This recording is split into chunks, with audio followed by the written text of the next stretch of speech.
Vendredi 27 juillet, bonjour à toutes et à tous et bienvenue dans cette nouvelle édition du journal de la rédaction. À suivre bien évidemment vos prévisions météo, l'essentiel de l'actualité du jour près de chez vous. Et on démarre donc par cette canicule, plus de 30 degrés à plusieurs endroits de la région cet après-midi, 35 degrés à Lille, 33 à Saint-Omer. Il fera un peu plus frais sur la côte, 28 degrés au Touquet, 26 à Dunkerque et à Calais. Des orages sont annoncés en fin d'après-midi qui auront au moins le mérite de faire baisser les températures. Après la nuit dernière à Lille où on a enregistré jusqu'à 25 degrés à 2h du matin, la nuit prochaine devrait être plus respirable. La météo complète après ce journal.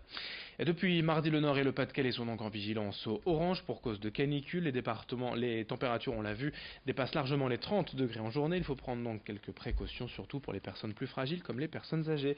Exemple à la résidence pour seniors, les jardins d'Arcadie à Mont-Saint-Barreul. Les employés insistent auprès des résidents quant à l'importance de boire beaucoup d'eau, de bien manger aussi pour éviter la déshydratation.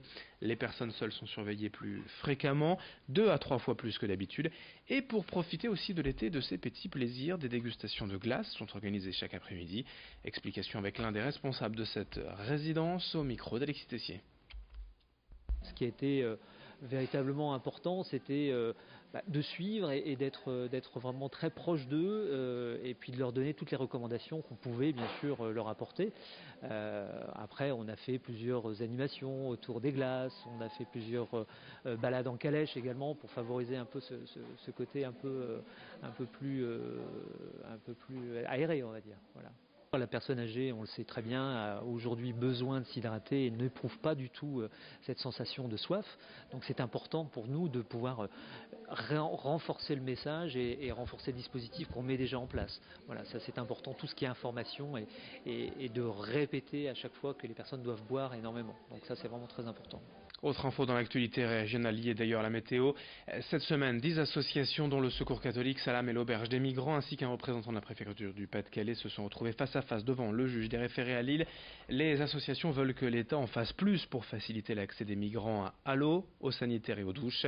Il y a aujourd'hui 3 points d'eau disponibles dans les camps, mais ils sont trop éloignés des lieux de vie et ne sont pas accessibles en continu selon les associations.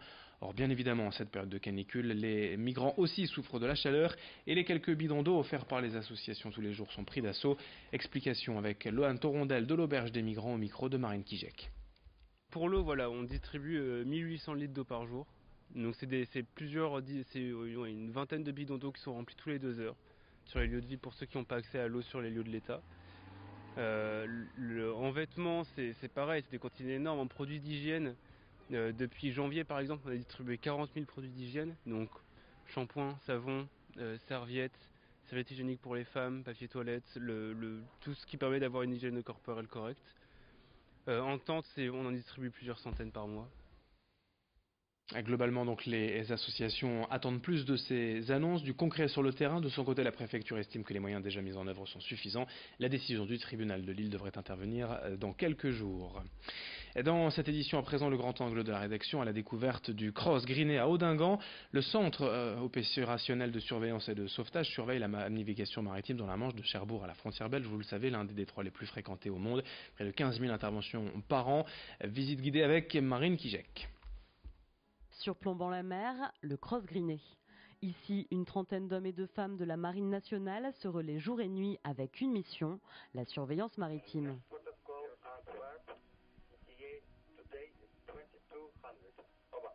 L'une de leurs tâches principales, surveiller la partie montante du détroit du Pas-de-Calais, premier détroit au monde en termes de trafic maritime.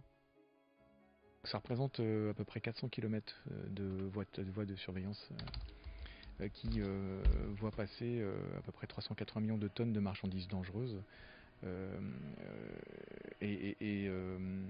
Malheureusement, nous avons à déplorer à peu près 50 navires en avarie par an, auxquels nous devons trouver des réponses.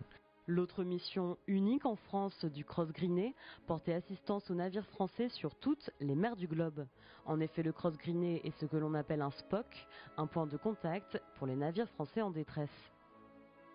On va définir l'endroit où se trouve le navire français en difficulté et à partir de là, nous contacterons le pays en charge de cette zone et lui demanderons de prendre en charge l'opération de sauvetage et d'assistance de ce navire.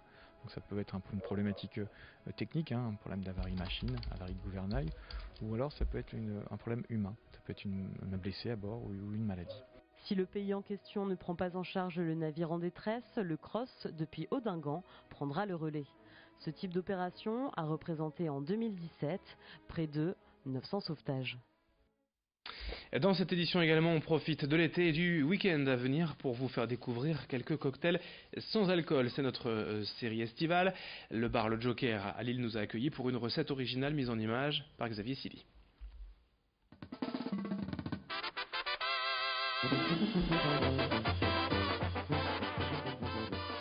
Bienvenue au Joker pour la saga de l'été sur les cocktails sans alcool. Aujourd'hui, on va vous réaliser un autre sans alcool avec une orientation un peu mexicaine. On va travailler sur de la figue de Barbarie, d'aloécie et un sirop jalapeno. Donc on commence par l'aloécie. Donc c'est comme l'aloe vera, c'est un jus de cactus tout simplement. On va mettre de la figue de Barbarie. Donc c'est la petite fleur que vous trouvez en haut du cactus. Et on finit avec le sirop maison jalapeno. C'est un sirop piment mexicain.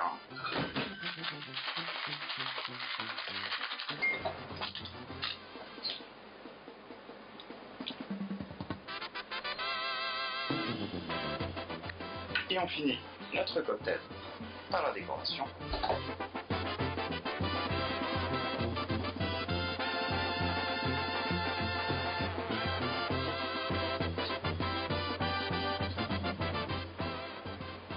Et le petit piment.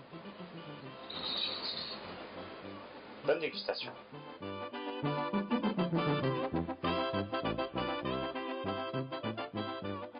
Un cocktail sans alcool à consommer sans modération. Merci de votre fidélité.